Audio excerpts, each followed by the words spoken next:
d'être ici aujourd'hui. Je suis en politique pour réinstaurer la promesse du Canada, que chacun qui travaille fort peut gagner un grand chèque de paie et pension, capable d'acheter une belle maison dans un quartier sécuritaire, protégé par des frontières et un militaire solide sous notre fier drapeau. Ça a été la promesse du Canada, mais c'est brisé après 10 ans des libéraux Carney-Trudeau qui ont doublé la dette, doublé le coût du logement, doublé les files d'attente aux banques alimentaires, libéré les criminels, brisé nos frontières et notre militaire. En plus, mardi, on pourrait faire face aux tarifs maintenant menacés par Donald Trump. On ne sait pas si M. Trump est sérieux, s'il veut le faire pour vrai.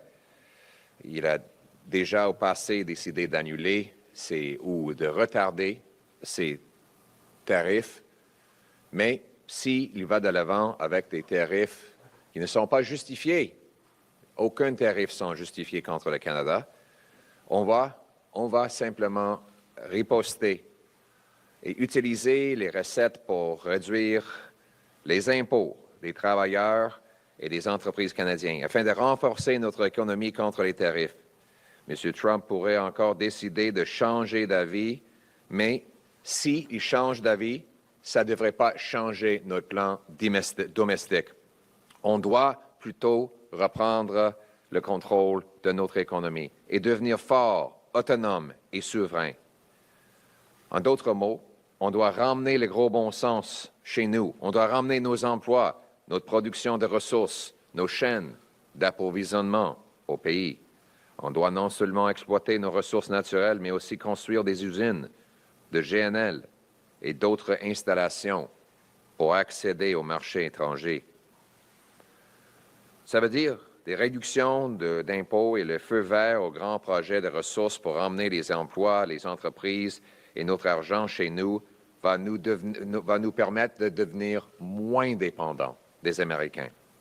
Ça implique de réduire le coût de l'État, couper la bureaucratie, le BS corporatif, l'aide à l'étranger et les consultants.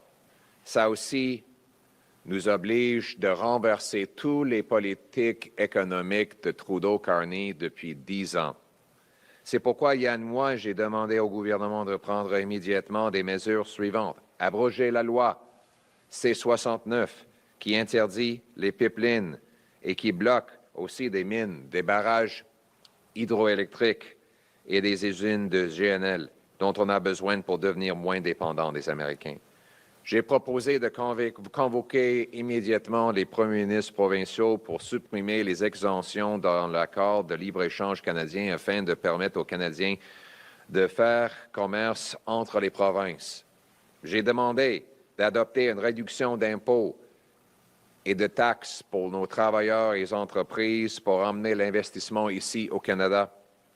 J'ai demandé d'immédiatement supprimer le TPS sur les nouvelles maisons et d'enlever toute autre taxe sur la construction de logements afin de construire des logements et alimenter la demande pour notre bois d'œuvre qui est attaqué par les Américains.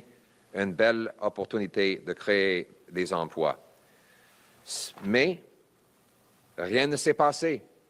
Ça fait presque 100 jours depuis que M. Trump a lancé ses premières attaques de menaces de tarifs. 100 jours. Et qu'est-ce que les libéraux vont faire pour renforcer notre économie dans ces 100 jours? Rien. Bien qu'ils prétendent d'être d'accord avec mes idées pour inverser notre dépendance excessive aux Américains, les libéraux ont passé 3 mois, depuis le début des menaces des tarifs douaniers, à se battre entre eux pour le pouvoir et à collecter des fonds pour M. Carney. Ils n'ont pas mis en place des réductions d'impôts, ils n'ont pas abrogé les lois anti-ressources, ils n'ont pas supprimé les barrières interprovinciales. Ils ont fermé le Parlement, rendant impossible d'adopter des lois ou, encore mieux, d'abroger des mauvaises lois. Donc, aujourd'hui, le projet de loi anti-pipeline C-69 est toujours en place. Toutes les hausses d'impôts libérales sont toujours en place. Les barrières commerciales au Canada sont toujours en place. La taxe de vente fédérale sur les nouvelles maisons est toujours en place. Les politiques libérales de Carney et Trudeau qui ont doublé le coût du logement, doublé le recours aux banques alimentaires, doublé la dette, donné la pire croissance économique au G7 et a poussé un demi-billion de dollars aux États-Unis sont toujours en place. En parlant de pousser l'argent vers les États-Unis, on sait que maintenant que M. Carney a fait exactement ce que Donald Trump voulait.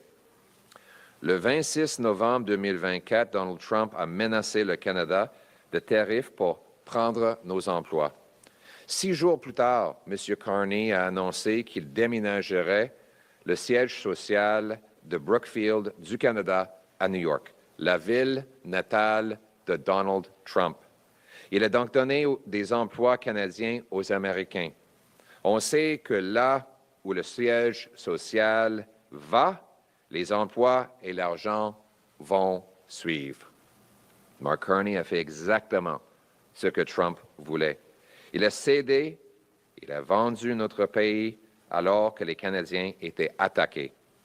Il a fait tout cela lorsqu'il était le conseiller économique à Justin Trudeau. Quand on lui a demandé pourquoi il avait déménagé le siège social hors du Canada, il a répondu qu'il n'était pas là, qu'il n'était pas impliqué, parce que la décision a été prise après qu'il ait quitté l'entreprise en janvier. Pourtant, des documents montrent que la décision a été prise en octobre, qu'il a personnellement présidé la réunion du conseil d'administration où elle a été adoptée à l'unanimité et qu'il a personnellement annoncé par écrit aux actionnaires de Brookfield qu'il a approuvé cette décision. Confronté par ce mensonge, M. Carney dit maintenant qu'il aurait dû être plus précis. Il était extrêmement précis. Il a dit, et je cite, la décision officielle du Conseil a été prise après que j'ai quitté le Conseil. Encore une fois, la décision officielle du Conseil a été prise après que j'ai quitté le Conseil. C'est une déclaration très précise et précisément fausse. La décision officielle a été prise en octobre 2024, 3 mois avant le départ de Mark Carney, et M. Carney a présidé cette réunion. Donc, aidez-moi un peu. Comment est-ce que M. Carney a assisté à une réunion où la décision a été prise autour de la table, il a supporté la décision et quelques mois plus tard, il dit qu'il n'était pas là?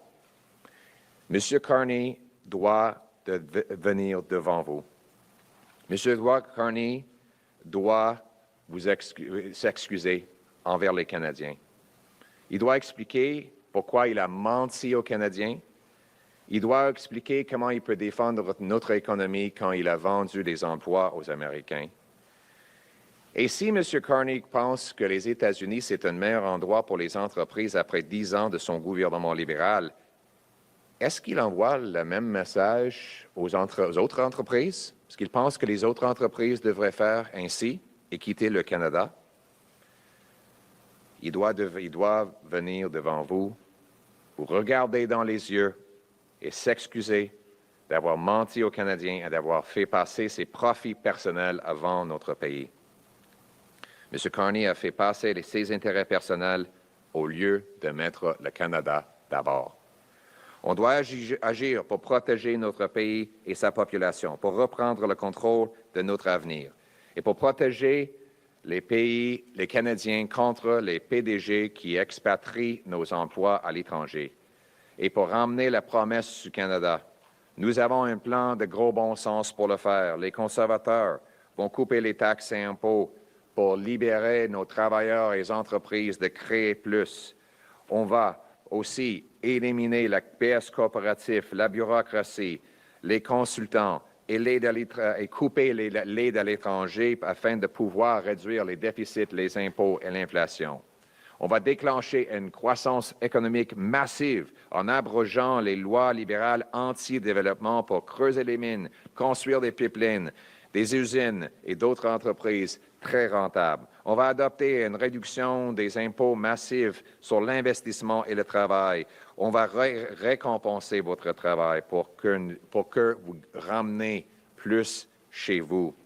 On va éliminer le TPS sur les nouvelles maisons pour vous économiser jusqu'à 50 000 $ et pour stimuler 30 000 plus de logements construits chaque année. On va abolir la taxe carbone pour vrai, pour tout le monde et pour toujours. On va rejeter les politiques de Carney qui veut imposer davantage de taxes carbone. On va simplifier des taxes et en éliminant 20 de la paperasse dans le système d'impôts. On va transformer le Canada dans le meilleur endroit pour emmener des entreprises. On va donner le feu vert à GNL Québec pour produire la richesse ici au Canada au lieu de donner l'argent à Poutine ou à d'autres pays. On va exporter notre gaz naturel en l'Inde en permettant ce pays de réduire ses émissions de gaz à effet de serre avec notre gaz propre au lieu d'utiliser le charbon. Donc, le choix pour les Canadiens dans les prochaines élections. Pensez-vous que les libéraux de Trudeau-Carney méritent un 4e mandat pour augmenter les taxes, briser les promesses, bloquer les projets et nous rendre plus dépendants sur les États-Unis? Ou êtes-vous prêt pour un changement avec un gouvernement conservateur qui va couper la bureaucratie, les taxes et les impôts, donner le feu vert aux grands projets, protéger nos frontières et notre pays et nous ramener plus indépendants et souverains? Nous allons rétablir la promesse du Canada afin que chacun qui travaille fort puisse avoir un grand chèque de paie et pension qui achète de nourriture, de logements abordables dans les communautés sécuritaires, protégées par des frontières et un militaire fort et sous notre fier drapeau canadien. Merci beaucoup. Thank you very much, everyone, for being here today. I'm in politics to bring home Canada's promise, a very simple promise. You work hard, you get a great life, in a beautiful house, on a safe street, protected by a solid border and brave troops under a proud flag. That promise has been broken now for several years after the Carney-Trudeau Liberals doubled housing costs, doubled the national debt, doubled food bank lineups, doubled gun crime, pushed $500 billion of investment out of Canada to the U.S. and gave us the worst economic growth in the G7. Now they're seeking a 4th term in office. But more immediately, on Tuesday, we're faced with yet another possible threat of tariffs. Mr. Trump, the President of the United States, has threatened that tariffs will kick in on Tuesday. We don't know if he's going to pull back again. But if the tariffs do happen, we must retaliate, and we must use the revenues mostly, almost exclusively, to cut taxes for Canadian workers and businesses to bolster our economy against those tariffs. Regardless of what the President does, though, we can't rely on him, and we can't rely on the Americans anymore. We've learned our lesson from 10 years of helplessness. We need to take back control of our economy and bring home a strong, self-reliant, and sovereign nation. Simply put, we need to bring it home. We must bring home our jobs, our resources, our production, our supply chains. We must not only harvest our resources, but we must build LNG plants and ports that can get those resources to overseas markets. That means tax cuts and greenlighting massive resource projects to bring home our jobs, businesses, and money, and to become less dependent on the Americans. It means rejecting the radical, keep-it-in-the-ground environmental agenda that Mark Carney has advised on Justin Trudeau over the last 5 years.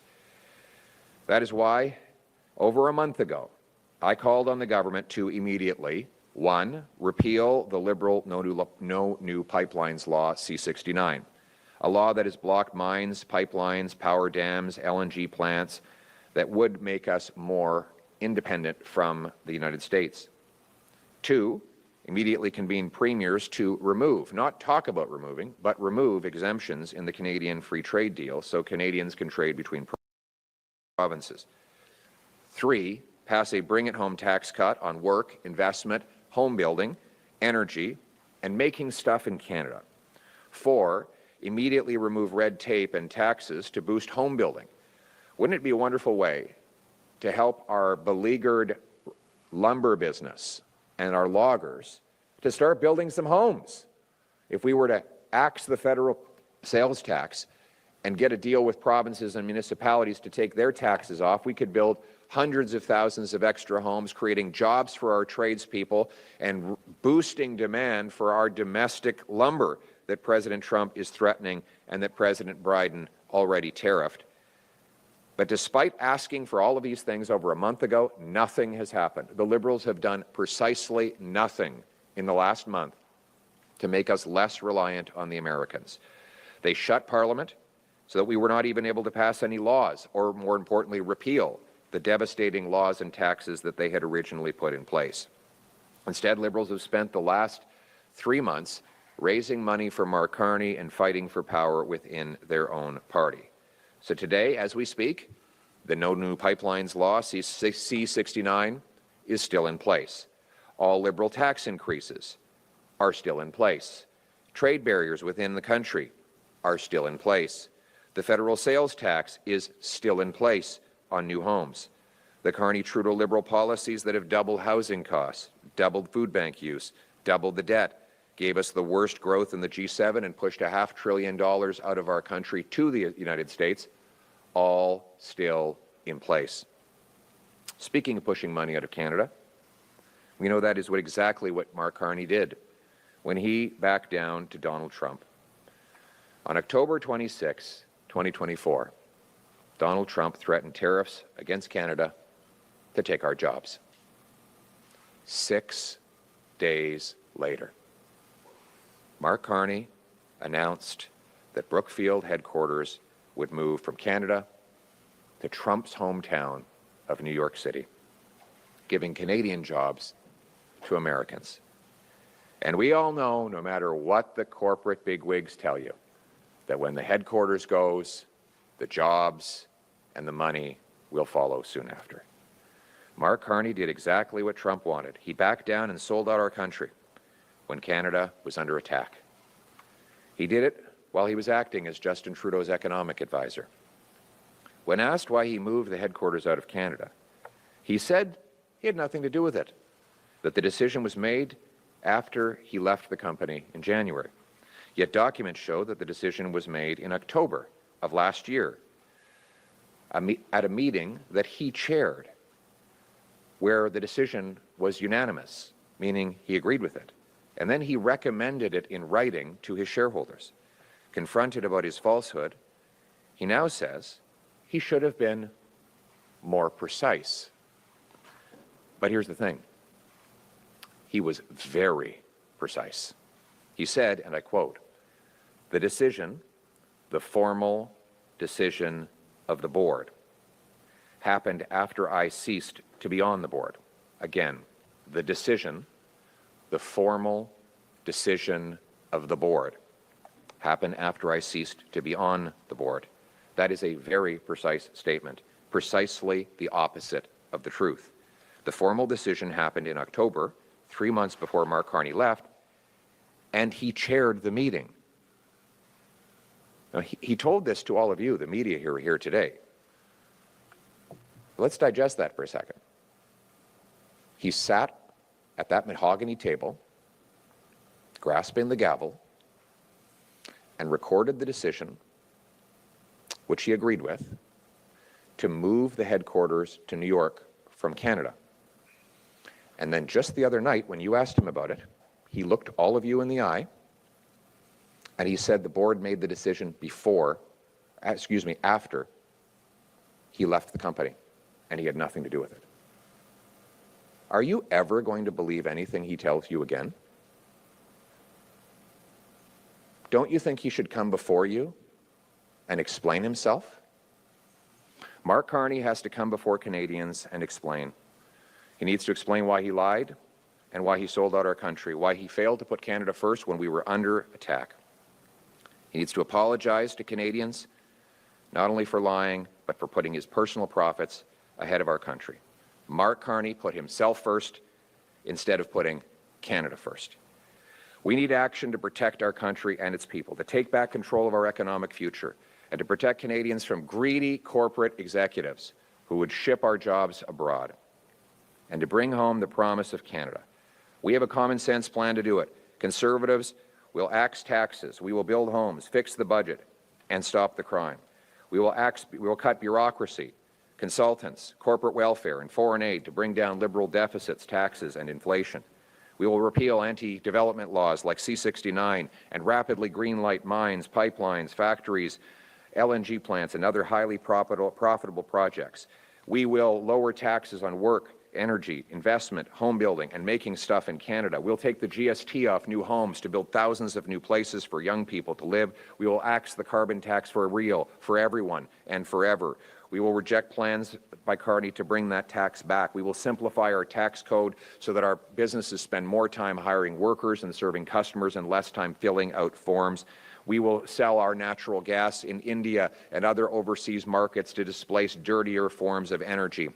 We will actually confront Putin by displacing his energy dominance in Europe with Canadian natural gas, with LNG plants that will get the projects up and running and out the door so that we can bring home powerful paychecks for our people in this country. So the choice for Canadians will be simple.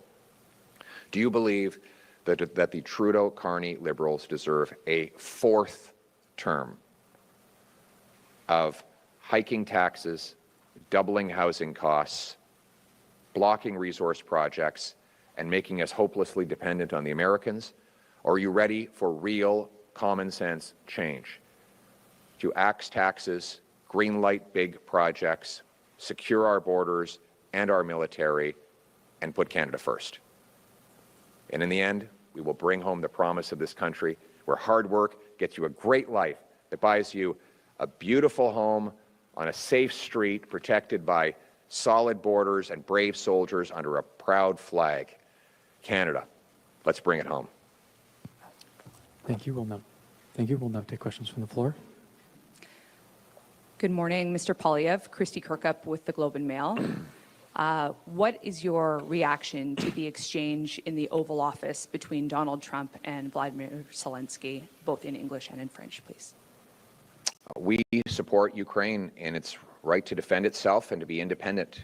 The aggressor in this conflict is Russia.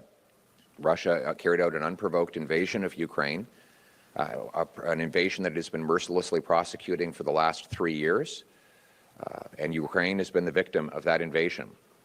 All democracies need to stand with Ukrainians and their right to defend themselves and reclaim their territory.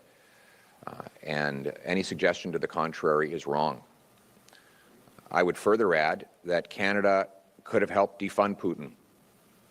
We could have approved the Energy East pipeline, which would have sent 1 million barrels of Western Canadian oil to the Atlantic, where it could have been shipped to Europe. We could have approved LNG projects in Quebec and Atlantic Canada, as the Germans, the Ukrainians, the Greeks, and others pleaded with us to do. All of that would have broken dependence on Putin. But Justin Trudeau said there was no business case. He killed the Energy East pipeline, and Mark Carney supported him in killing all those projects. Bill C-69 makes it impossible to send our resources out of North America. So what we need to do is reverse this radical anti-Canadian energy agenda that Carney-Trudeau have imposed and rapidly approve projects so that we can sell Canadian energy to displace Russia and turn dollars for dictators into paychecks for our people. En français. L'Ukraine est la victime d'une agression épouvantable et vicieuse de la Russie. La Russie a envahi l'Ukraine il y a 3 ans et a continué avec une guerre cruelle contre les civils. Nous supportons l'Ukraine et le droit des Ukrainiens de retrouver leur liberté et leur terrain. Personne ne devrait appuyer Poutine. On devrait tous être unis pour défendre les démocraties contre l'agression des dictatures. Le Canada aurait pu et pourrait, à l'avenir, faire beaucoup plus pour briser les finances de la Russie. Avec une pipeline comme Énergie Est, aujourd'hui, on aurait été en train de vendre 1 million de barils par jour de pétrole canadien. On aurait pu donner le feu vert au projet de GNL qui nous permettrait de vendre notre gaz naturel en Europe. Mais les libéraux de Carney Trudeau ont bloqué ces projets-là, ce qui donne un monopole à Poutine et alimente sa machine de guerre. Moi, je vais abroger la loi C-69 et rapidement donner le feu vert au projet de pipeline de GNL et j'en passe afin d'exporter notre énergie canadienne en Europe afin de briser la dépendance européenne sur la Russie et ramener les chèques de paie ici au Canada. Thank you. Next question. Morning, Colton Prale, CTV. If you can also respond in French and English, that'd be appreciated. Our allies are calling for a coalition of the willing to guarantee the security of Ukraine. You talked about pipelines there, but what tangible military supports would your government provide Ukraine, and does it include Canadian troops on the ground? Thank you for your question. I haven't seen any such proposal. What I can tell you is that we've already supported, for example, giving missiles. We got a thank you letter from the Ukrainian military for the missiles that James Bazan, my shadow minister of defense, identified, and then the government eventually accepted his suggestion to donate them. We also think that that the best way to provide support is by selling Canadian energy, breaking the Russian monopoly that finances the war. Putin has total dominance on the European energy market because Canada, under Justin Trudeau and the Liberals, has said no. You know, I wonder sometimes, if we had 1 million barrels of Western Canadian oil going to Europe right now, or 3 years ago, if we had thousands of cubic feet every day of natural gas going to Europe from Canada, would Putin have been able to fund a 3-year-long war? I doubt it. But Justin Trudeau and Mark Carney said there was no business case for exporting LNG and oil. Both of them have opposed pipelines. They're on the record. Don't be fooled. The last-minute promises they make before elections are not even worth the promises, not even worth the paper they're written on. Only the Conservatives will repeal the Liberal anti-development law and rapidly export Canadian oil and gas and other materials to break dependence on dirty dictators and bring home powerful paychecks for our people. En français. Thank you. Merci beaucoup. J'ai pas vu une telle proposition. Nous supportons l'Ukraine et nous avons déjà suggéré qu'on donne des missiles aux Ukrainiens. Le militaire ukrainien nous a donné une lettre à moi personnellement pour me remercier de mon support pour cette idée que les libéraux, en fait, je leur remercie, ont accepté notre idée là-dessus. Mais la meilleure façon que nous pouvons aider, c'est en vendant nos ressources naturelles. Je me demande des fois, si on avait 1 million de barils de pétrole canadien capables d'être vendus aux Européens aujourd'hui, si on pouvait vendre notre gaz naturel aujourd'hui, est-ce que la Russie aurait pu financer une guerre pendant 3 ans? La réponse est probablement pas, parce que la seule façon que Poutine est capable de payer ses factures, c'est en monopolisant le marché européen. Et moi, je pense qu'on devrait briser ce monopole en vendant l'énergie des Canadiens. Je sais que M. Carney, il a appuyé toutes les politiques de Justin Trudeau, toutes les politiques qui bloquent notre pétrole, nos projets de GNL, nos pipelines. Il a appuyé C-69. Donc, peu importe les promesses de dernière heure que les libéraux vont faire 60 jours avant l'élection, regardant leur bilan de 10 ans, ils ne méritent pas un 4e mandat. Merci. Thank you. Next question. Bonjour, Anne-Louise Michel pour Radio-Canada, de la même façon en anglais et en français, s'il vous plaît. On est à 48 heures de l'instauration de tarifs douaniers ou de possibles tarifs douaniers. Si vous étiez Premier ministre, comment vous vous assuriez qu'on n'aille pas à une 6e crise du bois d'œuvre au Canada? Mais on a déjà une crise de bois d'œuvre au Canada.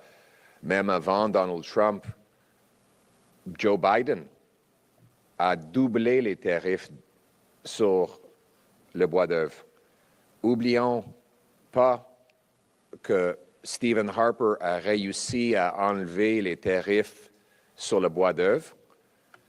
Là, quand Justin Trudeau est arrivé au pouvoir, ces tarifs ont été réinstaurés. Et dans ce cas, ce n'est pas juste Donald Trump. Obama, Trump et Biden ont tous gardé les tarifs douaniers sur le bois d'œuvre canadien. Et en fait, M. Biden les a doublés. Les libéraux ont échoué totalement de défendre notre secteur de bois d'œuvre. Je trouve ça aberrant que les libéraux ont signé une entente avec Donald Trump pour libre-échange qui gardait en place des tarifs sur notre bois d'œuvre. Donc, l'une de mes revendications, c'est l'enlèvement de ces tarifs douaniers sur notre secteur forestier, mais aussi une très bonne façon d'alimenter la demande pour notre bois d'œuvre, c'est de bâtir des logements. Donc, il faut encourager la construction de logements en éliminant le TPS sur le logement, en incitant des municipalités d'accélérer les permis, de libérer le terrain et de couper leurs taxes de développement pour qu'on puisse bâtir des centaines de milliers de nouvelles maisons avec le bois d'œuvre canadien. In English? Yes. Thank you. Let's not forget, the question was, what are we going to do to avoid or address a future softwood lumber crisis? It's not a future crisis. It's a present and past crisis. These tariffs have now been in place now for 9 years. After Stephen Harper succeeded within 80 days of becoming prime minister in convincing George W. Bush to eliminate the softwood lumber tariffs and reimburse $4 billion of wrongfully collected tariffs, the tariffs went right back in under Trudeau, and for 9 years the Liberals have failed to have them lifted. Not only that, but Joe Biden doubled the softwood tariffs on Canada. All of this before Trump. So the Liberals then went on to sign a trade agreement with Trump that allowed the tariffs to stay in place. That's one of the reasons we're in such a terrible mess. I will fight for an end to these softwood tariffs, and I would activate American home builders and young families looking to buy homes and say to them, look, you're paying more because of this tariff tax on building materials. So if you want more affordable homes, call your congressman and your senator and tell them to get the president to drop these ridiculous tariffs. Finally, why not build some homes in Canada? There's nothing Donald Trump can do to stop us from building homes in Canada. That is a homegrown business, pun intended. So if we take the GST off new homes, we incentivize municipalities and provinces to take their taxes off. Let's build hundreds of thousands of new affordable homes for our young families using Canadian softwood lumber. Thank you. Next question. Good morning, Laura Osmond with The Logic. If you could please respond in English and in French. In your Canada First speech at your rally, you spoke about leveraging Canadian energy and our cold climate to power AI data centers. In the context of the tariff threat, How specifically would you leverage those Canadian advantages in the context of a trade dispute with the United States? Well, the Americans need data, and data takes energy. These data centers are they're energy-eating beasts.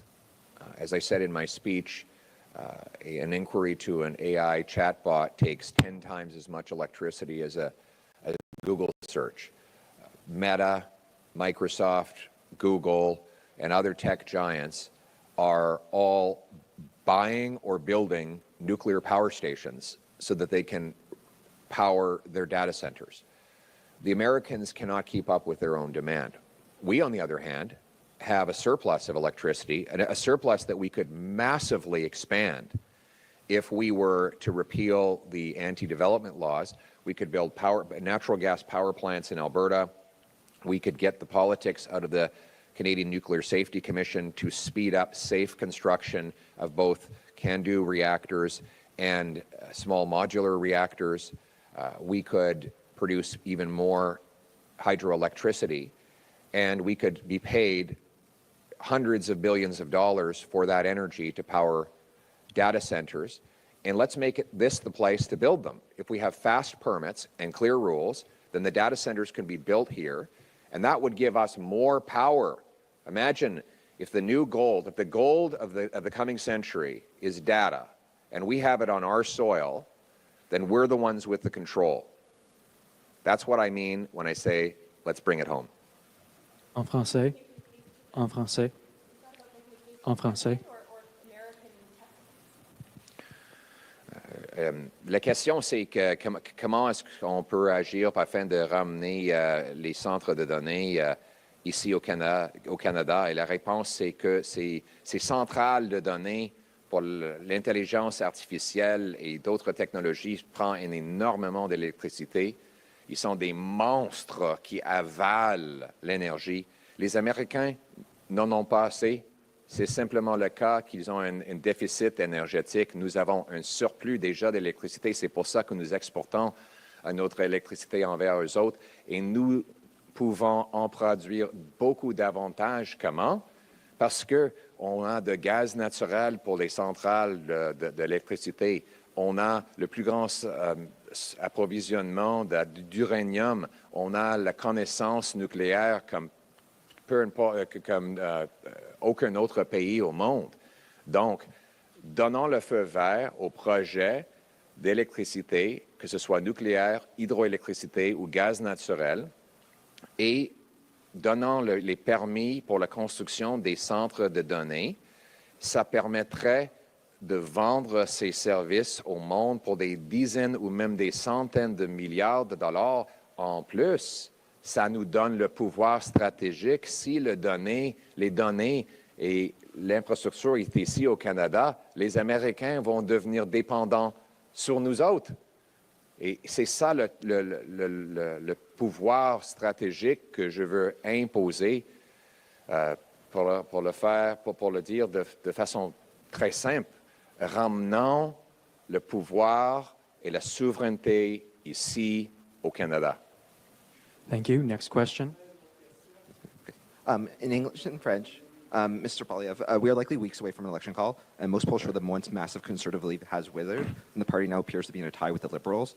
This has come despite a near-steady barrage of Conservative attacks against Liberal frontrunner, presumptive Liberal frontrunner Mark Carney, and also in the context of this Trump tariff threat, where Donald Trump has taken some constant shots at Canadian political leaders, including recently lashing out at you.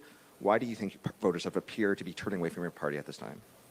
Well, on Mr. Trump's comments, the president says that I am not MAGA, and that's true.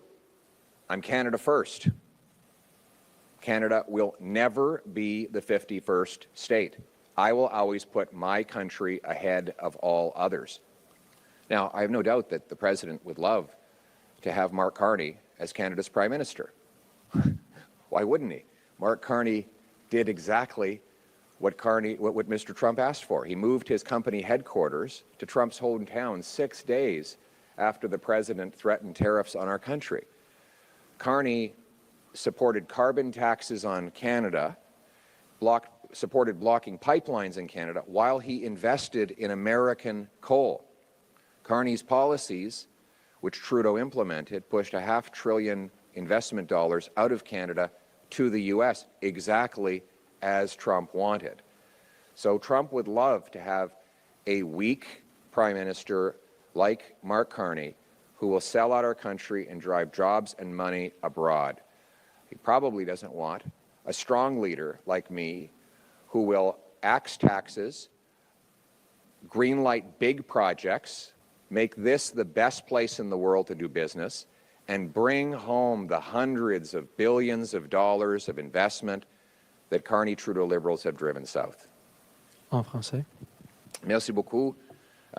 Permettez-moi de répondre. Vous avez mentionné les commentaires de M. Trump. M. Trump a dit que je ne suis pas MAGA. C'est vrai, je ne le suis pas. Je suis pour le Canada d'abord. Le Canada ne serait jamais un État américain. Nous serons souverains et indépendants. Je suis certain que M. Trump aimerait avoir M. Carney comme Premier ministre. Pourquoi?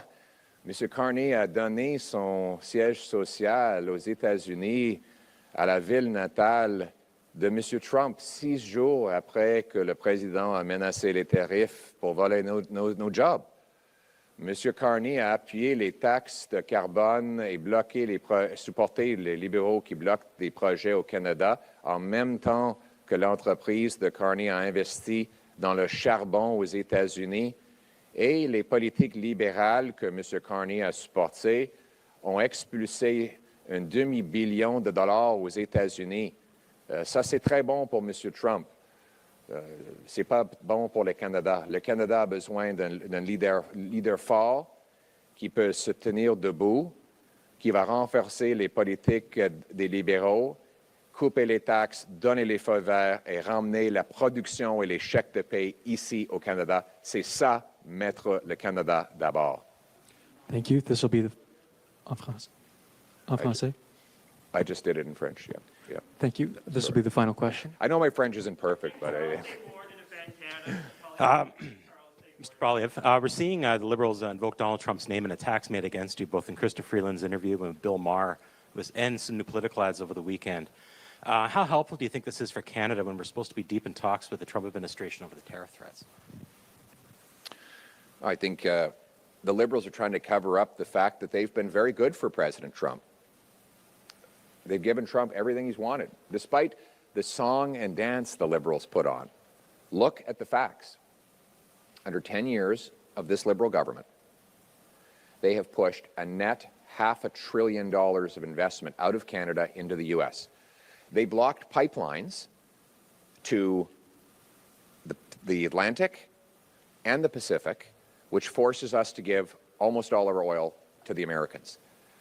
They said that LNG plants did not have a business case, so now we have to give 100% of our LNG exports to the Americans for $4 when we could be selling it in Europe for $14.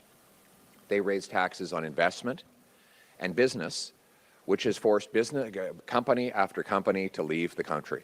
And don't take my word for it. Mark Carney says that America is a better place for businesses to locate than Canada. The environment minister said the other day that the resource minister said the other day that Mark Carney was making a good shareholder decision by moving his company out of Canada. That is the message that Liberals give Canadian business. Go south to the U.S. That's precisely what Donald Trump wants to hear.